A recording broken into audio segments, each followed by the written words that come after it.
Story with Binaca. सुनिए कहानी Binaca की जुबानी। लीजिए हाजिर है विजयदान देथा की कहानी विवाह के नए फेरे। संयोग की बात कुछ ऐसे बनी कि इधर तो एक चोर एक सेठ के चौक में आया और उधर सेठ जी पानी पीने के लिए जागे। चोर ने सेठ को देखा सो देखा, साथ ही सेठ की नजर भी चोर पर पड़ गई। लेकिन सेठ जी थे बड़े होशियार। उन्होंने चोर को मालूम नहीं होने दिया कि वो उसे देख चुके हैं, जानकर भी अनजान बने रहे। चोर एक खंबे के पीछे छिप गया क्योंकि उसे ऐसा लगा कि सेठ जी ने उसे देखा नहीं है। सेठ जी आराम से पानी पीकर अपने पलंग पर जाकर बैठ गए। चोर खंबे के पीछे खड़ा रहा। सेठ जी ने 2-3 आवाज देकर सेठानी को जगाया। उसके पैर का अंगूठा दबाते हुए बोले, आज तो फिर मेरे दिमाग में एक गजब का फितूर मचा है। सुनोगी तो तुम्हें हंसी आ जाएगी। देखो देखो सेठानी, अपने विवाह को 20 बरस हो गए हैं और 20 बरस पहले खाए हुए फेरे बिल्कुल ही पुराने पड़ गए। राम जाने मेरे दिमाग में क्या जची है कि फिर से उन पुराने फेरों की नकल करें। लेकिन संकोचवश मैंने तुम्हें अपने मन की बात बताई नहीं थी। लेकिन आज तो फिर से नए फेरे खाने की पूरी मेरे जच चुकी है। सेठानी इशारा समझ गई तो भी अनजान बनकर बोली, मती करो पागलपंती की बातें। सिर में तो सफेदी आ गई है और अभी तक बच्चों की सी बातें करते हो। अभी लड़का जिंदा होता तो उसके फेरे खाने की उम्र आ जाती। फेरे खाने की मन में आई है तो अकेले ही खा लो।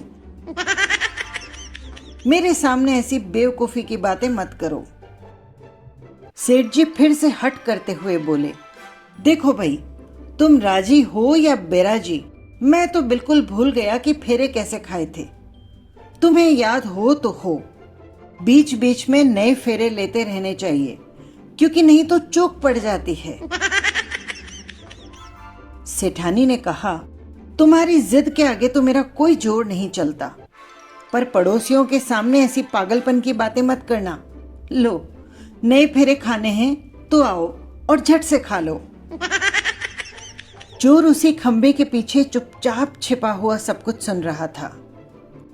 सेठ सेठानी की बातें सुनकर उसने सोचा, ऐसा भोला सेठ तो संसार में ढूंढे नहीं मिलेगा।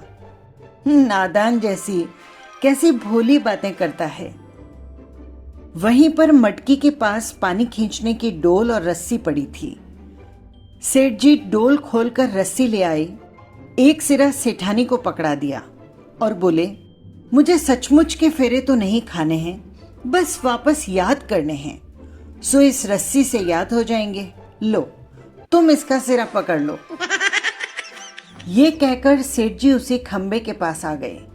अंधेरी रात थी और चोर ने काले कपड़े पहने हुए थे। उसने सोचा कि सेठ ने मुझे अभी तक नहीं देखा है। जब ये दोनों फेरे खा लेंगे तब मैं आराम से चोरी कर लूंगा। इसीलिए वो एकदम मजबूती से खंबे से चिपक कर खड़ा हो गया। दोनों पति पत्नी नीची नजर करके खंबे के चारों ओर फेरे खाने लगे और चोर की तरफ उन्होंने बिल्कुल नहीं देखा। चोर ने सोचा, 2 पागल एक जगह इकट्ठे हो गए सो तो ठीक हुआ, वरना 2 घर डूब जाते। बूढ़े जर्जर होने चले हैं और देखो कैसे बच्चों जैसे तमाशा करते हैं। 3 फेरों के बाद सेठानी ने कहा, लो, अब मुझे पीछे आने दो। लेकिन सेठ जी तो धीरे धीरे उसी तरह चलते रहे। हंसकर जवाब दिया, अरे भाग्यवान, मुझे तो फेरे रटने हैं, सो मैं रट रहा हूं। पिछले फेरे तो वापस खुलने से रहे। 7 फेरे पूरे हो गए तो भी वे झटका देकर फेरे खाते ही गए। चोर को एड़ी से लेकर गले तक आंटों में लपेट लिया। उसके हाथ पैर खूब मजबूती से बांध दिए, फिर मजबूत गांठें देकर उसे और कस दिया। चोर ने सोचा कि इन दोनों के सोने के बाद रस्सी खोलकर वो अपना काम कर लेगा। सेठ जी सेठानी को खंबे के पास बिठाकर खुद छत पर चढ़ गए और जोर देकर पुकारा, अरे पड़ोसियों, सुन लेना कान खोलकर, मैं चोरी करने के लिए आ रहा हूं। जाप्ता करना हो तो कर लेना। 3-4 बार इसी प्रकार से सेठ जी ने आवाजें दी। चौथी बार एक अक्कड़ पड़ोसी ने जब आवाज सुनी तो वो बोला, सेठ, चोरी करेगा तो सिर में अगणित जूते पड़ेंगे। तब सेठ ने जवाब दिया, चोरी करने से जूते पड़ते हैं तो आ जाइए, चोर मेरे घर में बंधा हुआ है। सारे अड़ोसी पड़ोसी जूते और लाठियां लेकर आ गए। सेठ ने चोर को दिखाकर कहा, चोरों के जूते पड़ते हों तो ये कोरा कैसे जा सकता है, अब मत चूकना कोई। चोर तो बंधा हुआ था, उससे तो आगे पीछे हिला तक नहीं गया। पड़ोसियों ने दमादम पीटना शुरू किया और उसका कचुम्बर निकाल दिया। और अब वो चोर कभी सेठ के नए फेरे खाने की बात जिंदगी भर नहीं भूल सकता। ये थी कहानी बातों की बगिया से। फिर मिलेंगे किसी नई कहानी के साथ। नमस्कार।